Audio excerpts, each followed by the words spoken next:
And especially, health span is especially important with brain health, because if your brain's not functioning and you're alive, you do not have health. At the beach may increase risk of skin cancer to some degree, and that is also, again, tying back to that free radical hypothesis of age. It has actually been shown to be neuroprotective, to protect the brain.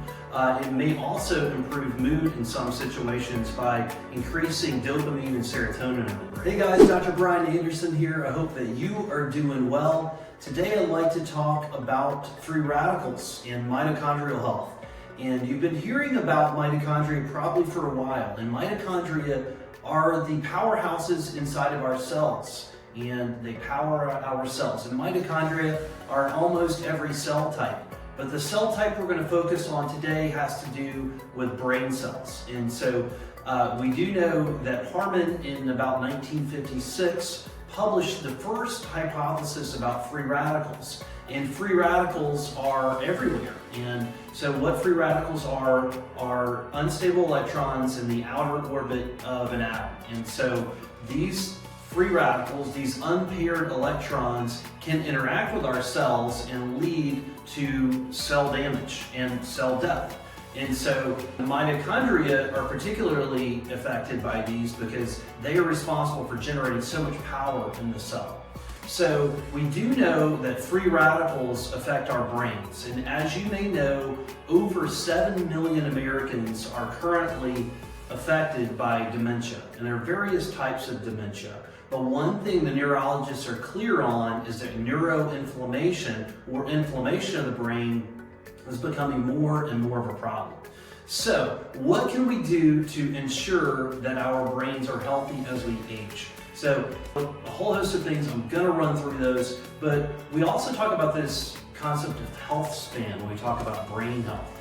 And especially, health span is especially important with brain health, because if your brain's not functioning and you're alive, you do not have health span. So it's about quality of life and productivity, right? So we want to make sure we're there and present and available to loved ones as we age.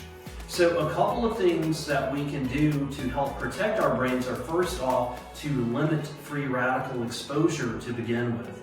And so things like sun exposure, stressors, certain chemicals can be these types of stressors. So a couple of things we can do is certainly increase the antioxidant consumption in our diet, but also maybe get more sleep to lower our cortisol, balance our hormones, and also make sure that when we're sleeping, we don't have something like sleep apnea, which may put additional stress on the body. So we all know laying out at the beach may increase risk of skin cancer to some degree, and that is also, again, tying back to that free radical hypothesis of aging. So I'm going to talk about another strategy, and it's a treatment, it's a medical treatment, and this treatment is called Methylene Blue. And yeah, you may have heard about methylene blue in biology class, maybe in high school or college. Methylene blue is actually a stain or a dye that's used to stain slides and cells on slides in particular, so we can see them under the microscope. Well, methylene blue has an interesting property, and when it's used in medicine, it's able to donate electrons to the cell and help keep them viable and help protect the cell. And so methylene blue has actually been shown to be neuroprotective, to protect the brain. It may also improve mood in some situations by increasing dopamine and serotonin in the brain. We've used it medically for quite some time.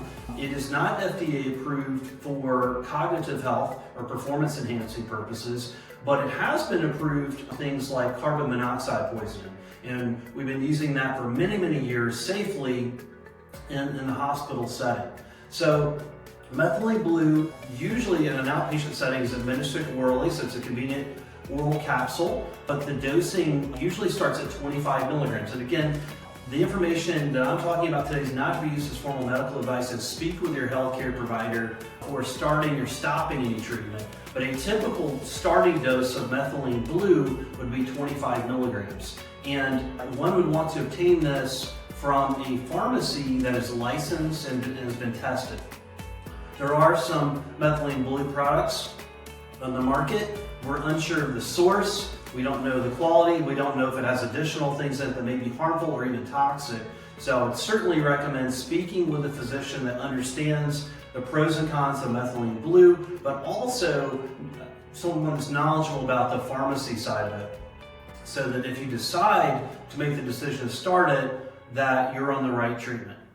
So that's all I have for today regarding Methylene Blue. If you'd like to learn more, comment below. Thank you.